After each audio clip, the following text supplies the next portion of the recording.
नमस्कार और स्वागत है आपका हमारे इस विशेष कार्यक्रम में।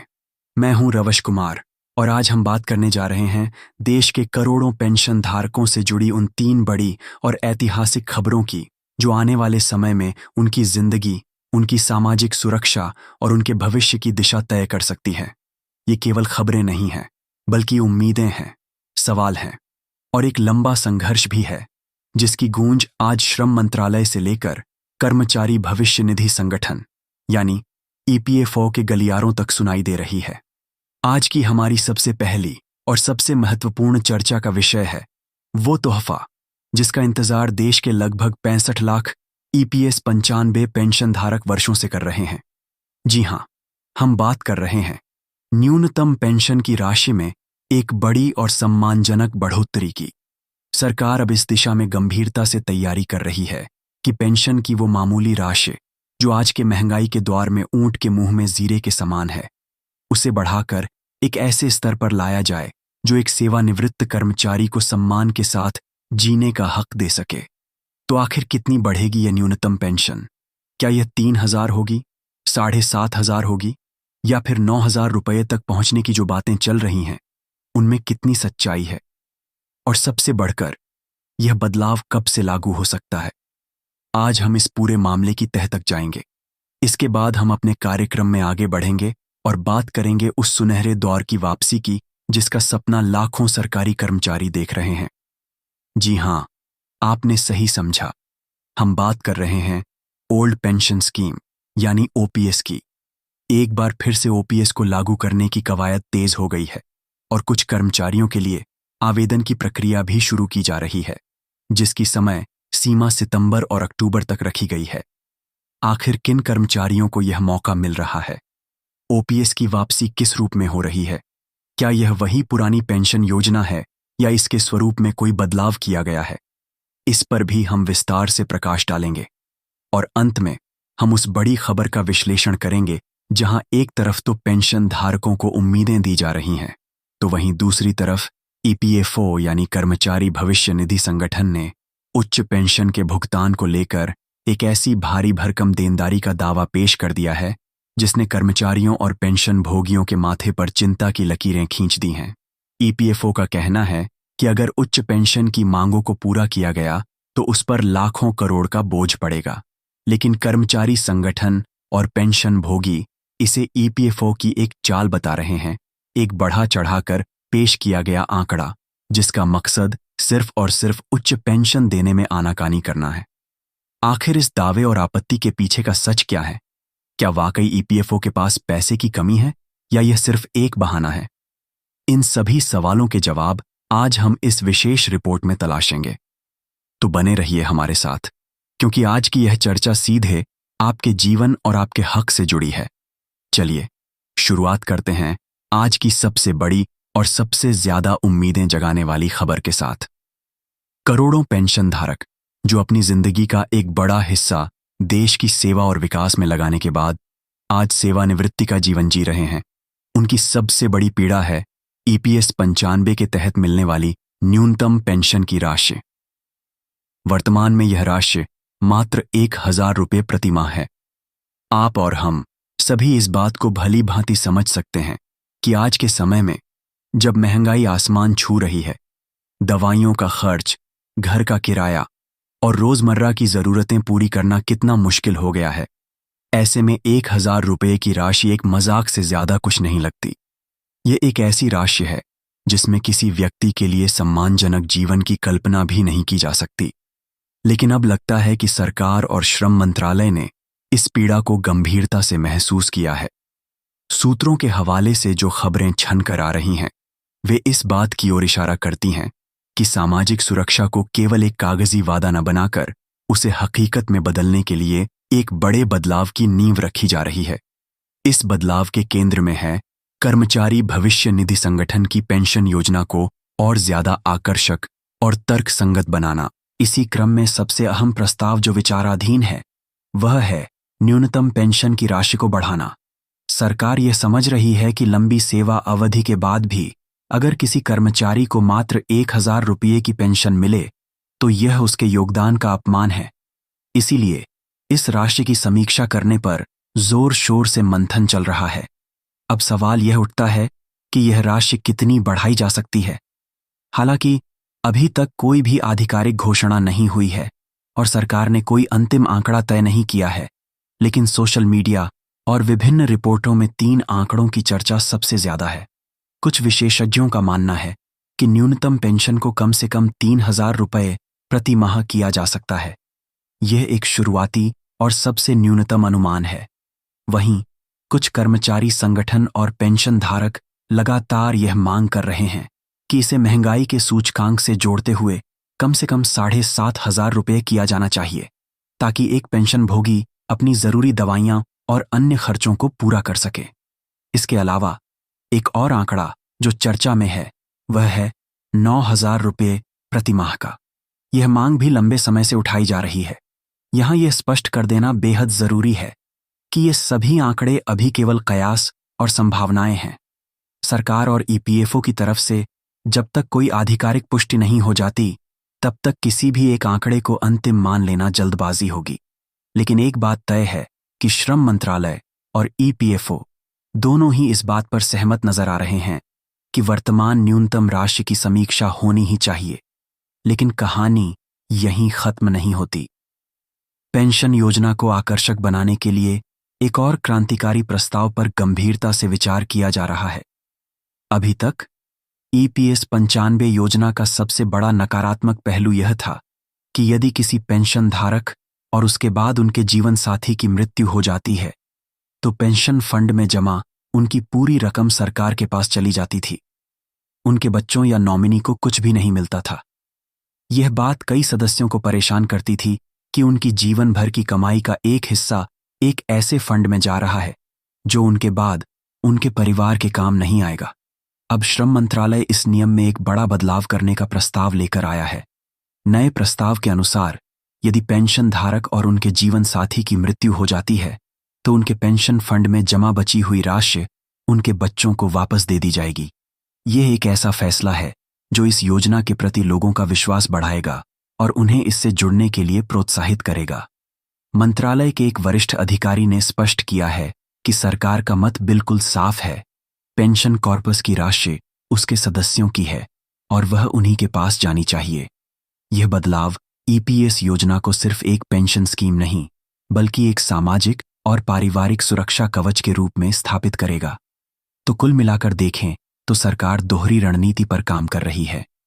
एक तरफ न्यूनतम पेंशन को 1,000 रुपये के अपमानजनक स्तर से उठाकर एक सम्मानजनक स्तर पर लाने की तैयारी है, और दूसरी तरफ पेंशन फंड की राशि को पेंशन धारक के परिवार का हक बनाने की योजना है।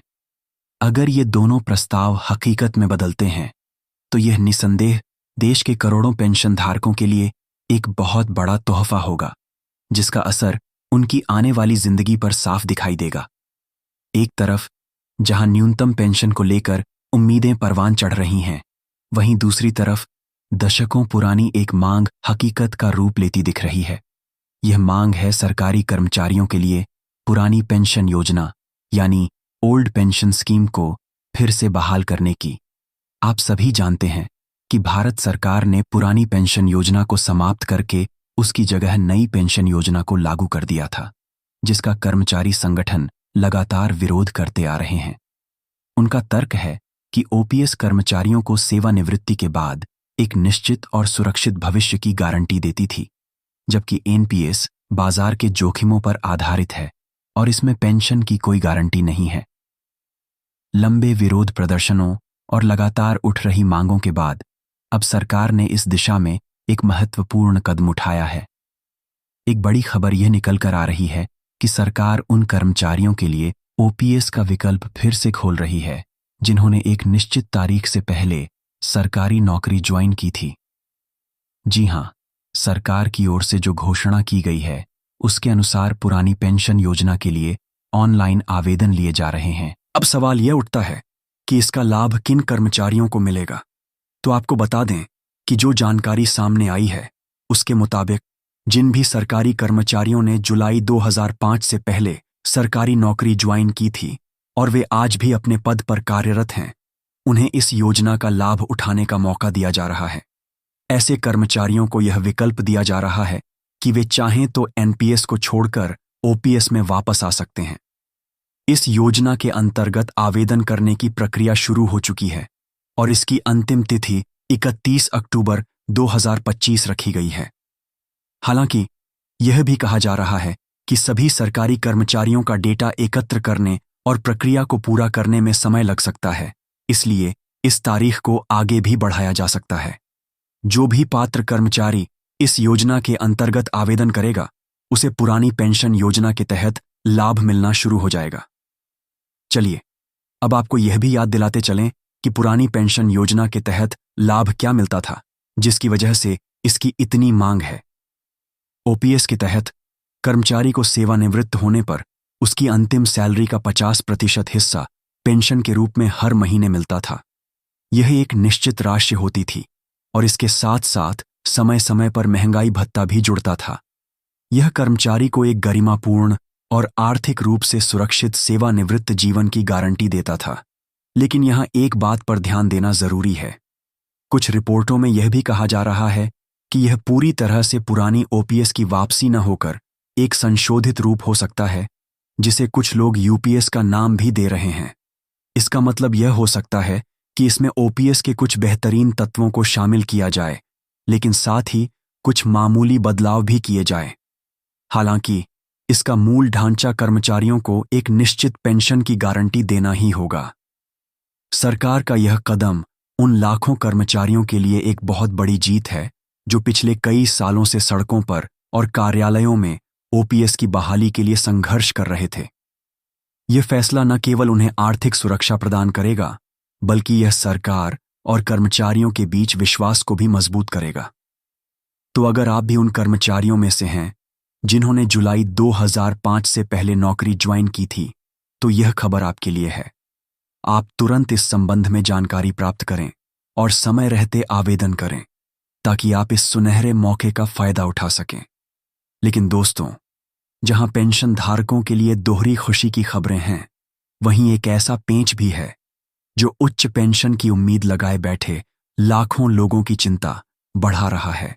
यह मामला जुड़ा है सुप्रीम कोर्ट के उस ऐतिहासिक फैसले से जिसमें कर्मचारियों को उनके पूरे वेतन पर पेंशन पाने का हक दिया गया था।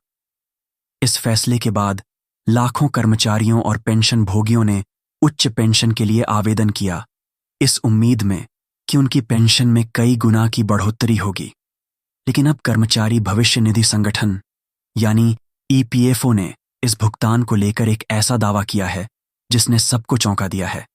ईपीएफओ ने अपनी एक हालिया बैठक में केंद्रीय न्यासी बोर्ड के सामने एक रिपोर्ट पेश की है।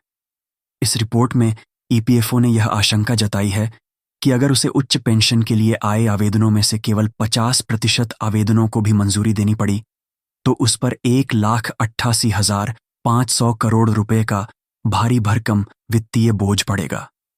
जी हां, आपने सही सुना, लगभग 1,88,500 करोड़ रुपए। ईपीएफओ का कहना है कि यह एक ऐसी देनदारी है जो पेंशन फंड के स्वास्थ्य को गंभीर रूप से प्रभावित कर सकती है। ईपीएफओ ने अपनी रिपोर्ट में लगभग 28,000 आवेदकों के एक नमूना डेटा का मूल्यांकन प्रस्तुत किया है। इस मूल्यांकन के आधार पर संगठन ने यह दिखाया है कि प्रति व्यक्ति लगभग 25.5 लाख रुपए का घाटा हो रहा है। ईपीएफओ इसी आंकड़े का हवाला देकर यह जताने की कोशिश कर रहा है कि उच्च पेंशन का भुगतान करना उसके लिए आर्थिक रूप से कितना चुनौतीपूर्ण है। लेकिन जैसे ही यह रिपोर्ट सामने आई, पेंशन भोगियों के अधिकार के लिए काम करने वाले कार्यकर्ताओं और ट्रेड यूनियन के प्रतिनिधियों ने इस पर गंभीर सवाल खड़े कर दिए हैं।